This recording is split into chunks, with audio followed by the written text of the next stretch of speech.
I think I've just found the greatest criminal anime has ever experienced. Solitaire in Dead Mount Deathplay kidnapped a prime minister, and rather than doing something for political gain or for any reason that was truly evil and motivated for dastardly things, instead, this man kidnapped the prime minister, threw him in a manga cafe, and when the authorities eventually discovered where the PM was, all he had to say was, "It was a blast."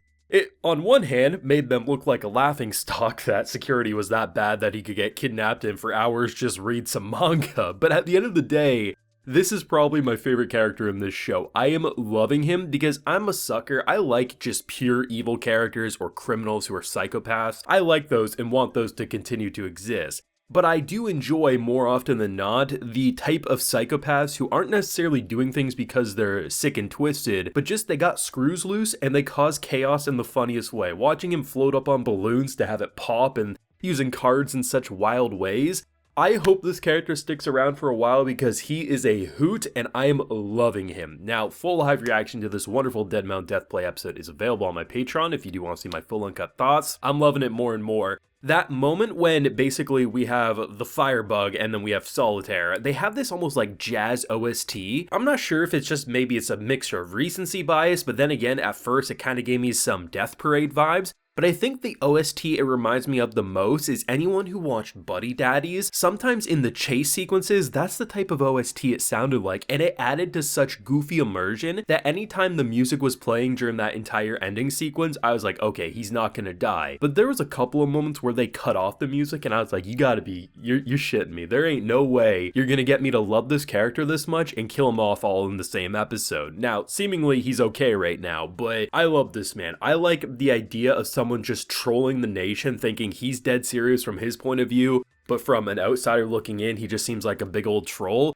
It's kind of like the court jester if they had a lot of skill and abilities to screw with the nation, making buildings disappear, kidnapping not just the prime minister, but the leaders of the opposition parties, and just causing chaos for the lulz. That's really what it boils down to. And seriously, I mean, you have to admit, I went from thinking, this dude, because we saw like a list of criminals in, I think it was the first meeting they had with the detectives and the general police officers. We saw a list of like criminals in this world that are kind of like wanted or have been caught but are still considered dangerous. Initially when I saw like Discount Blackbeard is what I assumed he was. The fact that he can sit tied up to a chair and when the lights go off on his command in less than 3 seconds, he can disappear from their field of view. The boy was only in prison because he wanted to be. That's how skilled he is. And you know you're a badass when you don't have to run out of the police station you're escaping from. He casually strolled out of there, and the first thing he does, he takes control of the media and basically acts like he's like the second coming of Jesus. He takes off the wig, he takes off the costume, he says, "It's me, the person you've been waiting for this entire time. I'm back, baby." Most people probably don't even know who he is, but that's just like the fun of it, is just watching a goofy criminal like this. And the fact that rather than just being a goofy criminal with no track record, no, he's a goofy criminal who actually has skills. And the fact that he's all about trying to find like real magic, real sorcery or psychics, and we have our corpse god in this world. I'm hoping he becomes an unofficial ally or frenemy. I don't care what you do. Just throw him in with some more corpse god scenes because he is a absolute blast to follow. I'm loving him. Episode 7 had a lot going on even outside of Solitaire. So we get the confrontation, which I think most of us were excited for. How would Gramps, aka Polka's father, deal with the knowledge that not only is his son's soul now in a stuffed animal, corpse god took over his son's body, and the girl next to him is the reason your son's dead. And it spices up as you expect, but I like the fact that they quickly establish who Polka was, which goes to show why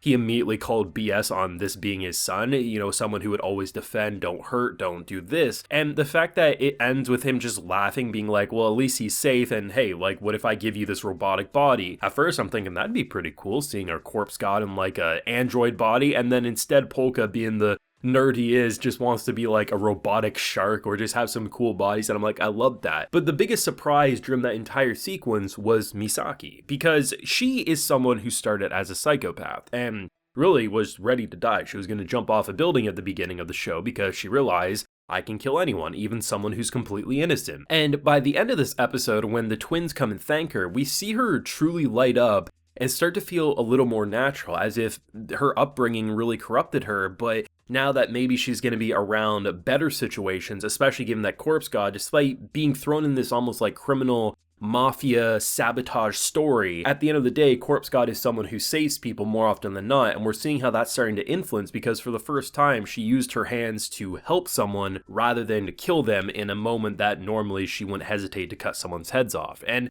I like the fact that they're showing that. Or honestly, the sweetest moment of the episode is when we see the spirit who this entire time we've seen as corrupted and twisted, see her as a guardian spirit, a guardian angel, and Polka, aka the Corpse God, saying, eventually I will make a contract, but for now, let's leave her at peace being the guardian angel. And I just thought that was really sweet. And seriously, this show is 7 for 7. I think the first few episodes are really strong, but honestly, the past at least 3 or 4 has been in a different league of its own. Lemmings, a character that's literally established and confirmed in this episode, that had he been in Corpse God's original world, would literally be on par with some of the biggest bads that are from that world. And I like the fact that they're continuing to have fun with the what's real in this world but fiction in mine, and vice versa, and the fact that they're going over all these different things, thinking about legends and that. I think it's really cool how these two worlds are linked but almost opposite from one another, and it's just really fun how they're mixing world building, characterization, fun antagonists. I mean, every character in the show is a blast to follow, whether it's not knowing what the hell, why is this man like working with lemmings? Is he trying to kill Polka? Is he trying to,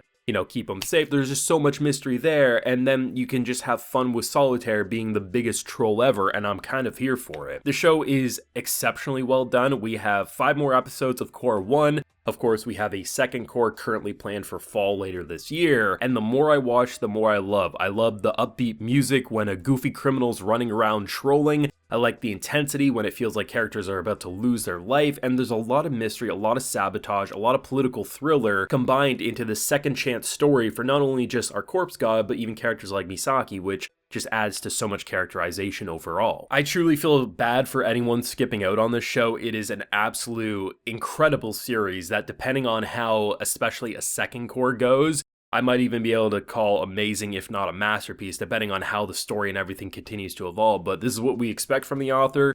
Amazing track record, and I don't know of anything really that felt like a missed opportunity for them, especially in terms of works that have been adapted into anime. But I'd love to know everyone's thoughts, especially on, in my opinion, the best character, Solitaire. But if you got any other feelings, let me know down below in those comment sections. Leave a like if you enjoyed, subscribe if you're new around here. Also be sure to ring that bell so you can get notified when I upload more Dead Mount Death Play. And as I mentioned, we do have a full live reaction to this episode available on my Patreon if you're interested. And while you're there, you can also get a video shout out. So today, we have Hermes Hemp, Nick Beard, Jam, and Holy. So I appreciate the support, everyone. Please take care and have a good one.